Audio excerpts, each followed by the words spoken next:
Hello guys, my name is Gautam Singh and welcome to my channel concept thread, जहां पढ़ाई होगी conceptual. तो guys, आज हम एडिशन ऑफ वेक्टर के ऊपर कुछ 9 बहुत ही बढ़िया सवाल करने वाले हैं। सो गाइस, आप एक बहुत ही अच्छा तरीका फॉलो कर सकते हैं इस क्वेश्चन सेशन के लिए। आप अगर कोई क्वेश्चन आपको इजी लग रहा है तो आप पहले खुद उसको बना के देखिए, वीडियो पॉज करके, और फास्ट फॉरवर्ड करके उसका फिर आंसर चेक करिए। और अगर क्वेश्चन आपसे नहीं बन पा रहा है तो इस वीडियो को पूरा देख। तो चलिए शुरू करते हैं पहले क्वेश्चन। तो पहला क्वेश्चन क्या बोल रहा है कि 2 vectors of equal magnitude, 2 vector हैं जिनका इक्वल मैग्नीट्यूड है, have resultant equal to either of them. मतलब जो रिजल्टेंट है वो भी उन वेक्टर के मैग्नीट्यूड के ही इक्वल आ रहा है। तो कुछ अगर हम इसका ग्राफिकल रिप्रेजेंटेशन करें गाइस, तो मान लीजिए एक वेक्टर ऐसा है, दूसरा वेक्टर ऐसा है, तो तीसरा वेक्टर कैसा होगा? ऐसा। इन दोनों का रिजल्टेंट ये वेक्टर होगा और तीनों का मैग्नीट्यूड सेम है। मान लीजिए ये r वेक्टर है, तो मैं बोल सकता हूं a का मैग्नीट्यूड बराबर b का मैग्नीट्यूड बराबर r का मैग्नीट्यूड इज इक्वल टू कोई k ले सकते। तीनों का मैग्नीट्यूड सेम है, दोनों वेक्टर और उनके रिजल्टेंट का। तो गाइज हम क्या कर सकते हैं, पैरेललोग्राम लॉ से हम बोल सकते हैं कि जो रिजल्टेंट का मैग्नीट्यूड होगा वो root under a² plus b² plus 2ab cos of angle between them, जो आपको फाइंड करना है। तो रिजल्टेंट को k ले लीजिए और बाकी सब का भी मैग्नीट्यूड k के ही बराबर है। तो यहां से अगर स्क्वायरिंग बोथ साइड करेंगे तो k² plus 2k² plus 2k² cos theta, तो माइनस k² बराबर 2k² cos theta. Cos theta की वैल्यू -½ आ रही है, यानी कि थीटा की वैल्यू आ जाएगी गाइस 120 डिग्री। जिनको ये नहीं समझ में आ रहा है कि अगर cos थीटा -½ हुआ तो थीटा की वैल्यू 120 डिग्री कैसे हुई, तो इसके बारे में मैंने एक मैथमेटिकल टूल नाम का एक वीडियो बनाया है, जो मैं आप इसको डिस्क्रिप्शन बॉक्स में दे दूंगा, वहां से जाके आप इसको सीख सकते। तो गाइज ये तरीका था न्यूमेरिकल मेथड का। ओके गाइज, तो ये क्वेश्चन क्या बोलता है, ध्यान से पढ़िएगा। The sum of magnitude of 2 forces is 16 newton. 2 forces दिए हुए हैं जिनके मैग्नीट्यूड का सम 16 न्यूटन है। तो मान लीजिए 2 वेक्टर है A एंड B, तो उनके मैग्नीट्यूड का सम 16 न्यूटन है। ठीक है, आगे क्या बोला है, इफ देयर रिजल्टेंट, मतलब वो दोनों वेक्टर का जो रिजल्टेंट है, is normal to the smaller force, इन दोनों का जो रिजल्टेंट होगा वो किसके परपेंडिकुलर है? स्मॉलर फोर्स के perpendicular, and has magnitude 8 newton. तो ये 8 न्यूटन क्या है? जो 2 वेक्टर का जो रिजल्टेंट होगा उनका मैग्नीट्यूड है। तो अगर हम इसको ग्राफिकली दिमाग से बनाएं तो ये मान लीजिए बड़ा वाला वेक्टर A वेक्टर है और छोटा वाला वेक्टर B वेक्टर है। तो इनका जो रिजल्टेंट आ रहा है गाइस, वो छोटे वाले वेक्टर से कितना एंगल बना रहा है? 90 डिग्री का, क्वेश्चन के हिसाब से। और क्वेश्चन में रिजल्टेंट का मैग्नीट्यूड 8 न्यूटन है, मतलब ये जो लेंथ हो जाएगा ये 8 न्यूटन हो जाएगा। और इन दोनों के मैग्नीट्यूड का सम 16 न्यूटन है। तो मान लेते हैं इसका मैग्नीट्यूड A है और इसका मैग्नीट्यूड B है। अब A एंड B निकालने के लिए ये बेसिक मैथमेटिक्स है कि आपको 2 अननोन है तो 2 इक्वेशन बनाने जरूरी होते हैं। तो पहला इक्वेशन तो यहीं से बन जाएगा, A plus B is equal to 16 newton. और दूसरा इक्वेशन 90 डिग्री होने के कारण यहां पे पाइथागोरस थ्योरम लग सकता है, और वो होगा perpendicular square plus base square बराबर हाइपोटेन्यूज स्क्वायर। बोले तो 8 square plus b² is equal to a²। अगर हम उसको उधर भेज के इक्वेशन रिवर्स कर दे तो a² माइनस b² बराबर 64। अब a² माइनस b² को आप क्या लिख सकते हैं? a minus b into a plus b is equal to 64। यहां से a प्लस b की वैल्यू यहां पुट कर सकते हैं। देखो 2 इक्वेशन तो आ चुके हैं, सॉल्व करने के अपने अपने तरीके हो सकते हैं। तो a प्लस बी अगर हम यहाँ पे 16 डाल दे तो a माइनस बी इंटू 16 बराबर 64, तो a माइनस बी आ जाएगा 4k। इन दोनों इक्वेशन को आप सॉल्व कर लीजिए। तो a प्लस बी बराबर 16 एंड a माइनस बी बराबर 4, दोनों इक्वेशन को जोड़ने पे 2a बराबर 20, a की वैल्यू आ जाएगी 10 न्यूटन। किसी भी एक इक्वेशन में अगर a को डाल देंगे तो b की वैल्यू आ जाएगी 6 न्यूटन।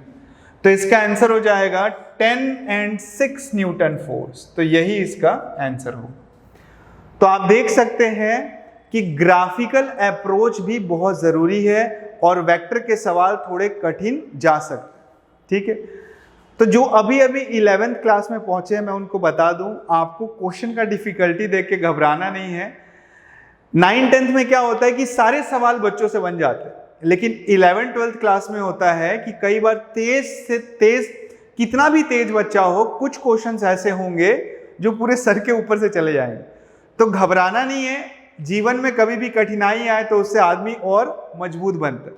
तो चलिए आगे नेक्स्ट क्वेश्चन देखते हैं। तो क्वेश्चन नंबर 3 क्या बोल रहा है? क्वेश्चन नंबर 3 बोल रहा है कि P plus Q vector is equal to R vector and तीनों का मैग्नीट्यूड दिया हुआ है, P का, Q का और R का मैग्नीट्यूड दिया हुआ है। तो आपको एंगल इनके बीच का बताना है। तो ये पैरेललोग्राम लॉ के ऊपर डायरेक्ट सवाल है। आप ऐसे कर सकते हैं कि R का मैग्नीट्यूड बराबर root under P square plus Q square plus 2PQ cos theta. तो R का मैग्नीट्यूड हो गया 3 रूट अंडर रूट 3 का स्क्वायर प्लस रूट 3 का square plus 2 into root 3 cos theta. Squaring both side करेंगे तो 3 का square 9, 3 plus root 3 6 cos theta. तो ये आ जाएगा आपका 3 बराबर 6 cos theta. Cos theta is equal to हो जाएगा हाफ। तो अगर कॉस थीटा हाफ है तो थीटा की वैल्यू क्या हो जाएगी गाइस? 60 डिग्री। तो इनके बीच में जो एंगल आएगा वो π/3 होगा, क्योंकि पाई एक्चुअली में क्या होता है 180/3 60। तो ये गाइस पैरेललोग्राम लॉ के ऊपर एक डायरेक्ट सवाल था। चलिए अगले क्वेश्चन की तरफ बढ़ते हैं। ये है क्वेश्चन नंबर 4। क्वेश्चन नंबर 4 में बोला है कि ये 3 वेक्टर है, इनका आपको रिजल्टेंट निकालना है। तो इसमें हम डायरेक्ट प्रोसीजर से जा सकते हैं। 2 से अगर ज्यादा वेक्टर हुए तो हम कैसे वेक्टर को जोड़ते हैं ये हमने सीखा है। चलिए प्रोसीजर फॉलो करते हैं। सबसे पहले आप कोऑर्डिनेट एक्सिस बनाएंगे, इसके बाद ये तीनों वेक्टर को इसके ओरिजिन पे लाएंगे पैरेलली शिफ्ट करके। तो पहले यहां आ जाएगा 5 मीटर 37 डिग्री पे, फिर आ जाएगा इस तरफ 3 मीटर और ऊपर की तरफ आ जाएगा गाइस 2 मीटर। इसके बाद नेक्स्ट स्टेप क्या था कि जो x या y एक्सिस के तरफ जो वेक्टर है उनको समान है, लेकिन जो एंगुलर वेक्टर है उनको आपको कंपोनेंट में ब्रेक करना है। तो इसके 2 कंपोनेंट होंगे, एक x की तरफ और दूसरा y की तरफ। x कंपोनेंट जो होगा वो होगा 5 cos 37, जिसकी वैल्यू आ जाएगी 4/5 4 मीटर के इक्वल। और y कंपोनेंट जो आएगा गाइस वो आएगा आपका 5 sin 37। sin 37 की वैल्यू होती है 3/5, तो ये आ जाएगा 3 मीटर। तो एक कंपोनेंट इस तरफ आया 4 मीटर के इक्वल और इस तरफ आ रहा है 3 मीटर के इक्वल। नेक्स्ट स्टेप में मैंने आपको बताया था तीनों केसेस को फॉलो करना है। सेम डायरेक्शन वाले को जोड़ दीजिए, अपोजिट वाले को घटा दीजिए। तो ये 4 + 3 कितना हो जाएगा? इस तरफ 7 मीटर और 3 + 2 ऊपर हो जाएगा आपका 5 मीटर। ठीक है, अब ये 2 परपेंडिकुलर वेक्टर का रिजल्टेंट क्या होगा गाइस? आप लोग को मालूम है, इसका जो मैग्नीट्यूड होगा वो होगा √a² + b², जो कि हो जाएगा 49 + 25 √74 मीटर। ये रिजल्टेंट का मैग्नीट्यूड है। डायरेक्शन निकालने के लिए हम क्या करेंगे? ग्राफिकल मेथड ऑफ एडिशन को फॉलो करेंगे। ग्राफिकली वेक्टर को ऐड करने के लिए हेड टेल कॉम्बिनेशन बनाना है, जिसके लिए इसको पैरेलली ट्रांसफर करके यहां लेते आइए। पहले टेल से आखिरी के हेड को ज्वाइन कर दीजिए, यही आपका रिजल्टेंट होगा। तो ये जो रिजल्टेंट है वो इस तरफ है और ये इसका डायरेक्शन हो गया। तो tan phi की वैल्यू क्या हो जाएगी 5/7। तो phi की वैल्यू हो जाएगी गाइस tan इनवर्स 5/7। जो 11th क्लास में नए नए हैं उनको ये देख के थोड़ा अजीब लग रहा होगा, बाकी सीनियर क्लासेस को तो ये चीजें समझ में आ रही होंगी। तो ऐसा क्यों करते, ध्यान से देखिएगा गाइस। अगर tan phi की वैल्यू मान लीजिए 1 रहती, तब तो मेरे को पता है कि अगर यहाँ 45 होता तभी tan 45 1 है, तो इस केस में phi की वैल्यू 45 डिग्री हो जाएगी। लेकिन कई बार ये जो वैल्यूज होती है वो अननोन एंगल्स की होती है, जैसे कि tan of which angle will be 5/7, we don't know. तो उस केस में हम क्या करते हैं कि tan को उधर ट्रांसफर कर देते हैं, तो इनवर्स फंक्शन आ जाता है। तो यही आपका एंगल। तो फाइनल आंसर देखिए मैं कैसे लिखूंगा गाइस, ध्यान से देखिएगा।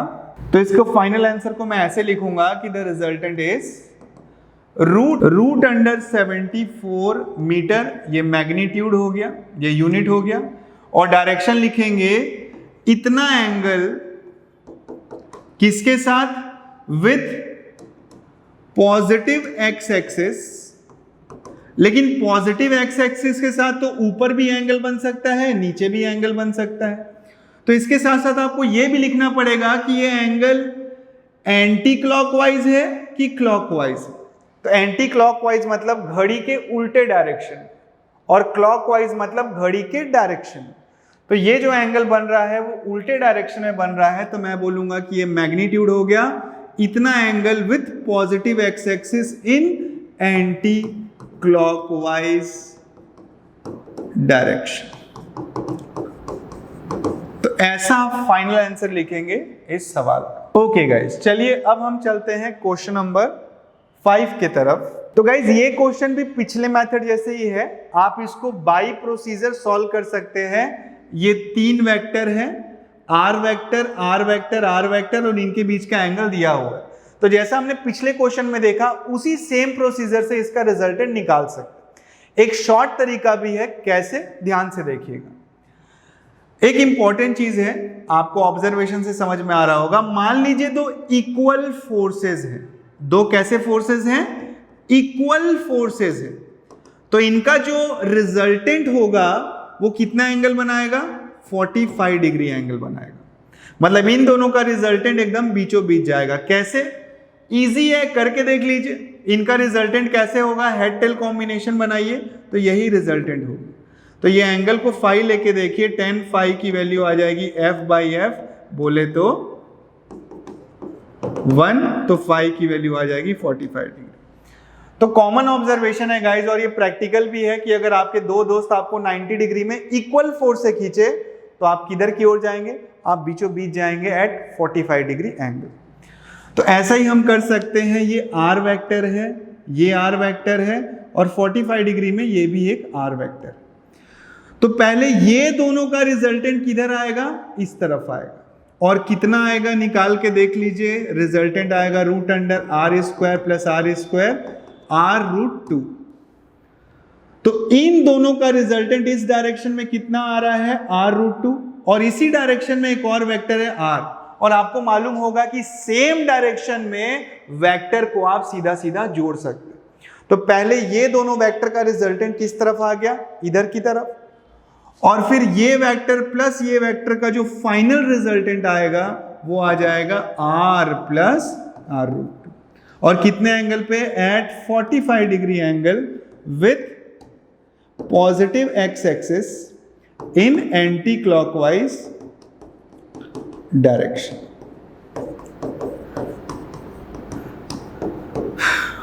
तो आई होप ये मेथड भी आपको समझ में आ रहा होगा। तो चलिए नेक्स्ट क्वेश्चन की तरफ चलते हैं गाइस। तो ये है क्वेश्चन नंबर 6। क्वेश्चन नंबर 6 में क्या बोल रहा है देखिए, 4 forces of magnitude P, 2P, 3P and 4P, 4 forces की बात हो रही है जिनका magnitude P, 2P, 3P and 4P है।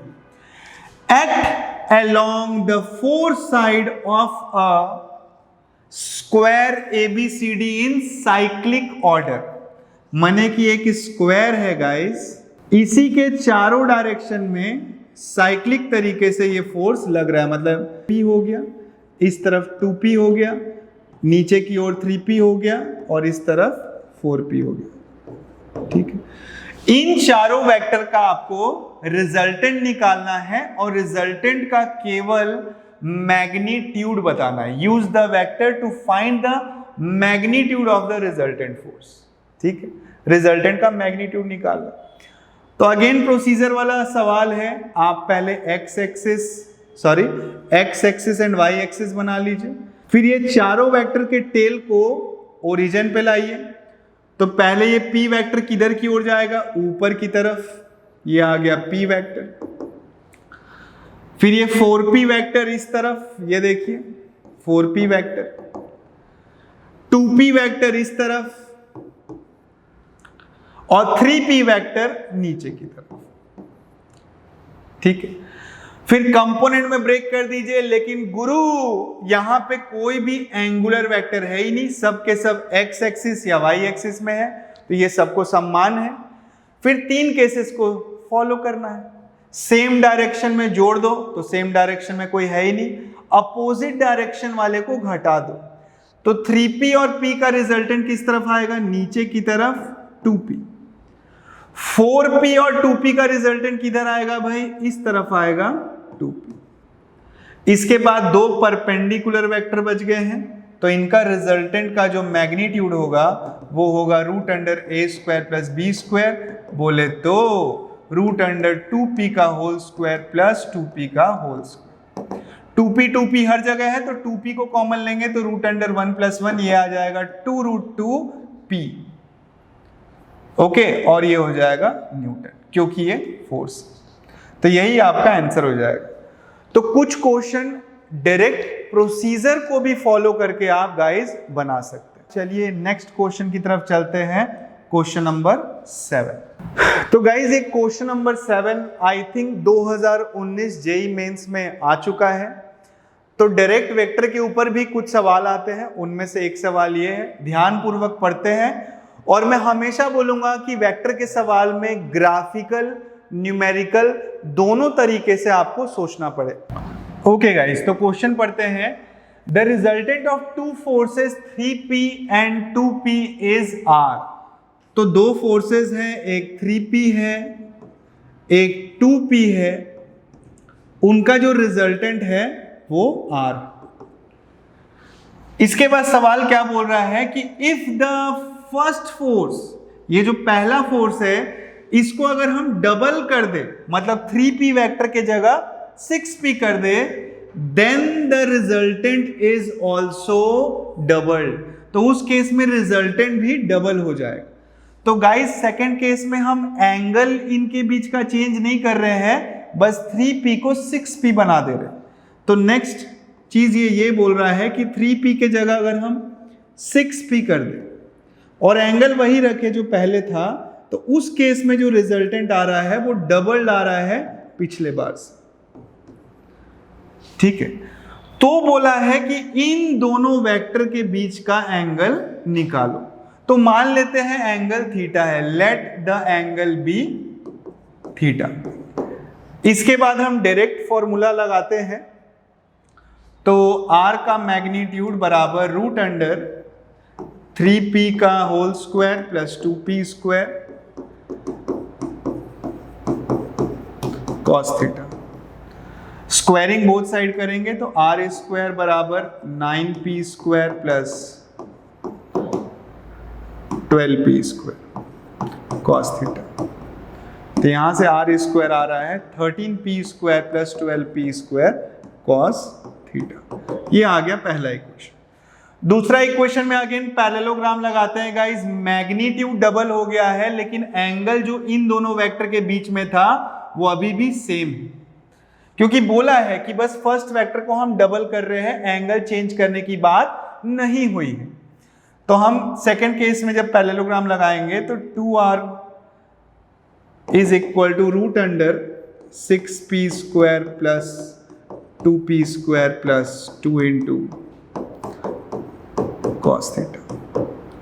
स्क्वायरिंग बोथ साइड करेंगे तो 4R स्क्वायर 36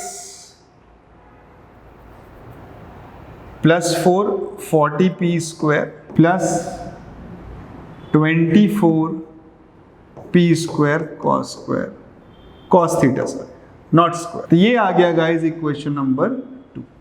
अब अगर आप ध्यान से देखोगे तो यहां आर स्क्वायर के जगह इसको हम सब्स्टिट्यूट कर सकते। क्यों हमारे दिमाग में ये चीज आया? क्योंकि अगर हम आर स्क्वायर को यहां सब्स्टिट्यूट करेंगे तो देखो पी स्क्वायर यहां भी पी स्क्वायर सब कैंसिल आउट हो जाएंगे, केवल क्या बच जाएगा?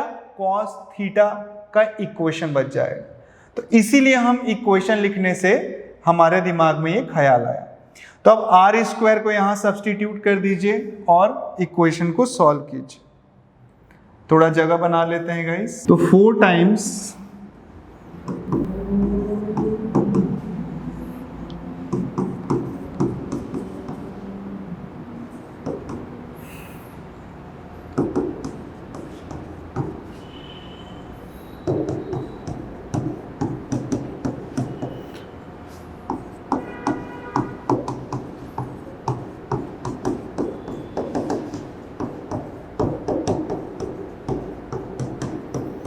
तो पी स्क्वायर हर जगह है तो आप कॉमन लेके इसको कैंसिल आउट कर सकते हैं। तो 52 minus 40 is equal to 24 cos theta minus 48 cos theta. तो यहां से आ रहा है 12 बराबर माइनस 24 कॉस थीटा। तो यहां से कॉस थीटा की वैल्यू गाइज आ गई माइनस हाफ। तो थीटा की वैल्यू क्या आएगी? 120 डिग्री। तो इसीलिए इसका आंसर हो जाएगा गाइस 120 डिग्री। ठीक है, तो जिनको अभी भी समझ नहीं आया, क्वेश्चन को हमने अच्छे से पढ़ा। देखो क्वेश्चन कैसे बनाया जाता है, कभी भी जो इंफॉर्मेशन दिया हुआ है उसको थोड़ा सा एलिबोरेट करना पड़ता है, मतलब उससे रिलेटेड कुछ एक्सप्रेशंस लिखने पड़ते हैं। तो जो पहला इंफॉर्मेशन था उससे हमने ये इक्वेशन लिखा, और जो दूसरा इंफॉर्मेशन था उससे हमने ये इक्वेशन लिखा।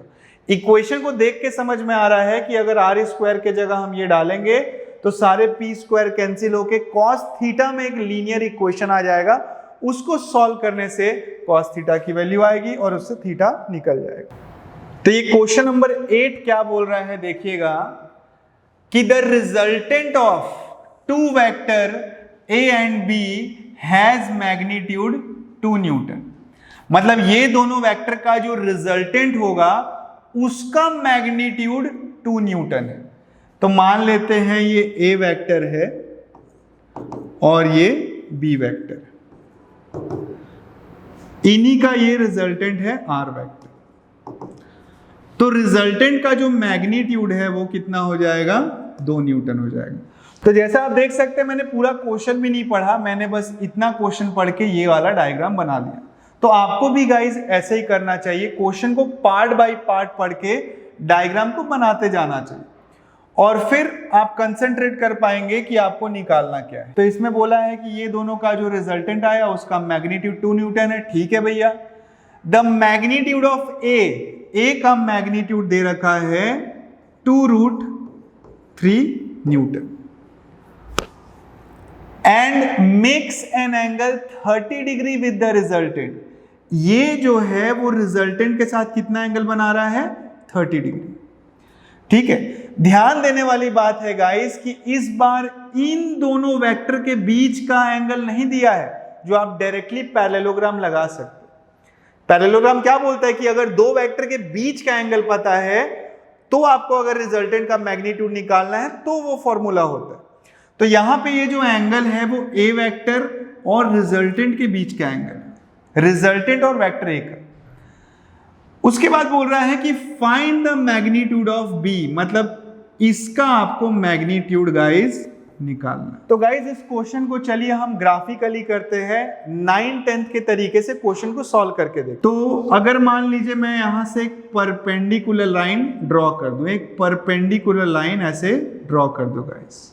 तो ये 30 डिग्री है, ये परपेंडिकुलर है, ये बेस हो जाएगा। अगर इस एंगल को लिए तो ये परपेंडिकुलर, ये बेस और ये हाइपोटेनिस। अब अगर आपको हाइपोटेनिस पता है, एंगल पता है, तो बाकी के 2 साइड आप निकाल सकते हैं। मान लीजिए ये वाला साइड मैंने x ले लिया और ये वाला साइड गाइस मैंने y ले लिया। तो x और y निकालते हैं। तो x बाई 2√3 बराबर साइन 30। तो यहां से x की वैल्यू आ जाएगी √3। और वैसे ही y बाई 2√3 बराबर cos 30। cos 30 की वैल्यू होती है √3/2। यहां से y की वैल्यू आ रही है 3। तो ये y की जो वैल्यू है वो 3 आ रही है। तो कई बच्चे लोग को लग रहा है कि कुछ गलत आ गया क्या भाई, ये 2 न्यूटन है और ये 3 न्यूटन है, तो ऐसा कैसे हो रहा है? तो गाइज मेरे ख्याल से ऐसा हमारे डायग्राम गलत होने के कारण आ रहा है। तो देखो, जब एक ट्रायंगल इस तरीके का होता है तो उसका हाइट किधर होता है? बाहर की तरफ उसका हाइट होता है। तो इस केस में भी वेक्टर कुछ ऐसा ट्रायंगल बना रहे हैं जिसमें कुछ इस तरह का पिक्चर बन रहा है। तो चलिए हम एक नया डायग्राम यहां बनाते हैं बेस्ड अपॉन आवर रिजल्ट जो y के टर्म में आया। देख रहे हैं y की वैल्यू कितनी आ रही है? 3 आ रही है, मतलब ये परपेंडिकुलर बाहर ड्रॉप होना चाहिए। तो चलिए इसको नया रीड्रॉ करते हैं गाइस। तो डायग्राम कुछ ऐसा होना चाहिए, ध्यान दीजिएगा। और ये बहुत ही कंसेप्चुअल तरीके से हम पढ़ रहे हैं। अगर आप ध्यान से पढ़े, अपने आप पे मेहनत करें, तो आप एक बहुत ही अच्छा कंसेप्ट डेवलप कर सकते हैं। तो चलिए सबसे पहले ये वेक्टर हो गया a वेक्टर, जो कि कितना मैग्नीट्यूड का है गाइस? ये लेंथ कितना है? 2√3 न्यूटन। इसके बाद b वेक्टर होगा जिसका आपको लेंथ b निकालना है, और ये रिजल्टेंट है आपका जिसका मैग्नीट्यूड है 2 न्यूटन। अब अगर आप देखिए परपेंडिकुलर गिराएंगे गाइस, तो इस बार परपेंडिकुलर बाहर गिरेगा, ध्यान से देखिएगा। ये देखिए,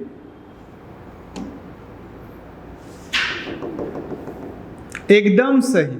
ये देखिए, तो ये लेंथ कितनी निकली थी आपकी? ये लेंथ निकली थी आई थिंक √3, और यहां से लेके यहां तक की जो लेंथ आई थी वो आई थी 3 न्यूटन। ये आई थी √3 न्यूटन। ये 90 डिग्री एंगल हमने जो हाइट ऐसे बनाया था। अब बाई ज्योमेट्री अगर ये 3 न्यूटन है, ये 2 न्यूटन है, तो ये कितना हो जाएगा गाइस?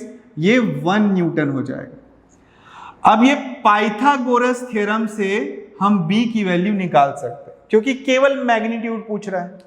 तो पाइथागोरस थ्योरम अगर आप गाइस लगाएंगे तो ये आ जाएगा b² बराबर √3 का स्क्वायर प्लस 1 स्क्वायर, b² बराबर 4, b इज इक्वल टू आ जाएगा 2 न्यूटन।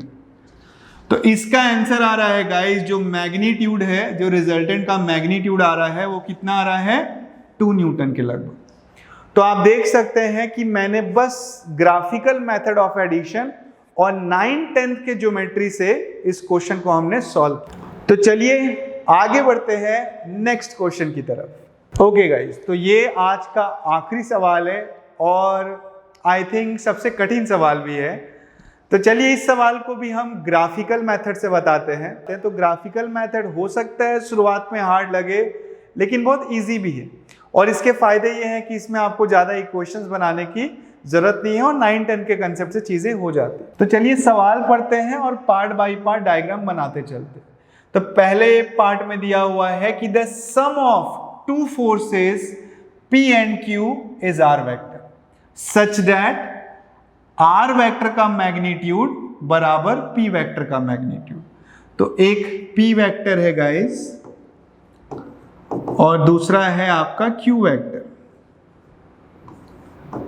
इनका रिजल्टेंट है R vector.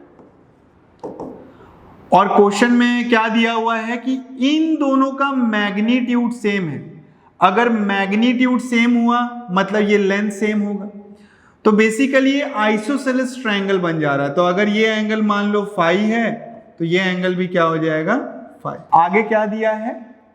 The angle theta that the resultant of 2p and q vector. किनका रिजल्टेंट अब निकालना है? 2p vector and q vector. तो अगर p वेक्टर ये है तो 2p वेक्टर क्या होगा गाइस? इसी वेक्टर का। ओके, तो क्वेश्चन को फिर से ध्यान से पढ़िए। कई बार क्वेश्चन अगर समझ में नहीं आए तो कोई ईगो की बात नहीं है, 2 से 3 बार भी क्वेश्चन को हम पढ़ सकते हैं। तो सवाल बोला है कि the angle theta that the resultant of this two vector, तो पहले इनका रिजल्टेंट क्या होगा वो देख लो, 2p वेक्टर, मतलब अगर ये p वेक्टर है तो 2p क्या होगा, देखिए p वेक्टर क्या होगा, p वेक्टर का जस्ट डबल वेक्टर, ये हो गया 2p वेक्टर। मतलब इसका अगर लेंथ x है तो इसका लेंथ कितना होगा 2x।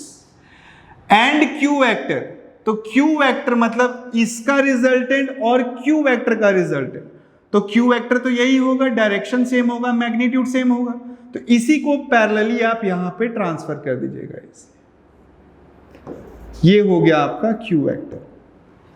इनका जो रिजल्टेंट होगा कि इनका रिजल्टेंट 2p एंड q, इनका रिजल्टेंट है मान लीजिए ये, इसको हम नाम दे देते हैं r1 डैश। ये जो रिजल्टेंट आया वो कितना एंगल बनाएगा q के साथ, ठीक है, ये जो रिजल्टेंट आया वो q के साथ कितना एंगल बनाएगा, तो रिजल्टेंट कौन सा है, ये है रिजल्टेंट और ये है q वेक्टर, इनके बीच का एंगल कौन सा हो जाएगा गाइस, टेल टेल कॉम्बिनेशन अगर आप एक्सटेंड करके देखो तो इस एंगल की बात हो रही, तो इस एंगल को आप ले लीजिए गाइस थीटा, इसी की वैल्यू हमको किसी तरीके से निकालनी है। तो चलिए ट्राई करते हैं। तो चलिए इस ट्रायंगल का हम नाम लिख देते हैं, ट्रायंगल का नाम है ए बी सी डी और ई, ठीक है। तो ध्यान से देखिए जो BE है वो पैरेलल टू CD है, ये और ये साइड पैरेलल है। अगर ये पैरेलल हुए तो अगर ये एंगल फाई होगा तो करस्पॉन्डिंग से ये भी एंगल क्या हो जाएगा फाई, और अगर एंगल ये थीटा है तो ये एंगल भी क्या हो जाएगा थीटा, तो ये एंगल भी हो जाएगा थीटा। तो अगर आप ट्रायंगल ABE को देखें एंड ट्रायंगल ACD को देखें तो ये दोनों ट्रायंगल सिमिलर हो जाएंगे बाय एंगल क्राइटेरिया, और अगर सिमिलर हुए तो करस्पॉन्डिंग साइड्स के रेशियो सेम आएंगे, मतलब कि AE बाय AD बराबर BE बाय CD हो जाएगा। अब देखो AE और AD के बीच का रेशियो कितना हो जाएगा, हाफ, क्योंकि AE का डबल ही AD है, और BE आपको नहीं पता लेकिन CD कितना है भाई, CD ही तो Q के बराबर है, तो BE एक्चुअली में क्या हो जाएगा Q/2, मतलब इसका जस्ट आधा लेंथ है गाइज इस वेक्टर का, जिसको हम Q/2 बोल सकते हैं। तो अब आप ध्यान से देखो, कुछ तो भी दिख रहा है, ये साइड और ये साइड एकदम सेम लेंथ के हैं, क्योंकि अगर ये Q/2 हुआ तो ये भी Q/2 हो जाएगा, सेम लेंथ के हैं। इसके बाद ये दो साइड क्या हो गए, आइसोसेलेस हो गए, है ना, शुरुआत में ही दिया हुआ है, और ये एंगल तो इक्वल होगा ही होगा। तो गाइज ये दोनों ट्रायंगल आपको जो दिख रहे हैं, ये वाले ट्रायंगल और ये वाले ट्रायंगल, ये क्या हो जाएंगे, कॉन्ग्रुएंट ट्रायंगल हो जाएंगे। कौन से ट्रायंगल हो जाएंगे, कॉन्ग्रुएंट ट्रायंगल्स हो जाएंगे। और अगर ये एंगल थीटा होगा तो ये एंगल भी गाइज क्या हो जाएगा, थीटा हो जाएगा। समझ रहे हैं, ये दोनों एंगल क्या हो जाएंगे, सेम हो जाएंगे, क्योंकि दो ट्रायंगल अगर कॉन्ग्रुएंट हुए तो उनके सारे करस्पॉन्डिंग साइड और करस्पॉन्डिंग एंगल इक्वल हो जाएंगे। तो ये एंगल अगर थीटा है तो ये एंगल भी थीटा हो जाएगा, और अगर ये दोनों एंगल थीटा है तो उनका सम कितना होगा गाइस, उनका सम हो जाएगा 180। तो थीटा की वैल्यू क्या हो जाएगी, 90 डिग्री। तो इसीलिए इस वाले वेक्टर और इस वाले वेक्टर के बीच का जो एंगल आएगा वो कितना आ जाएगा, 90 डिग्री। तो आई होप आपको ये वीडियो समझ में आया हो गाइस। अगर नहीं समझ में आया तो आप एक दो बार वीडियो को रिवर्स करके भी देख सकते। आदमी को लाइफ में थोड़ा पेशेंस रखना पड़ता है चीज़ों को सीखने के लिए और अपने आप को डेवलप करने के लिए। तो चलिए गाइस, अब हम नेक्स्ट वीडियो में मिलेंगे और नेक्स्ट वीडियो में हम एक बहुत ही इंपॉर्टेंट टॉपिक करेंगे जिसमें मैं आपको बताऊंगा कि किसी भी वेक्टर को हम आई कैप, जे कैप, के कैप की मदद से कैसे लिख सकते हैं और उस वेक्टर का मैग्नीट्यूड क्या होता है, मीनिंग क्या होता है, उसको जोड़ते कैसे।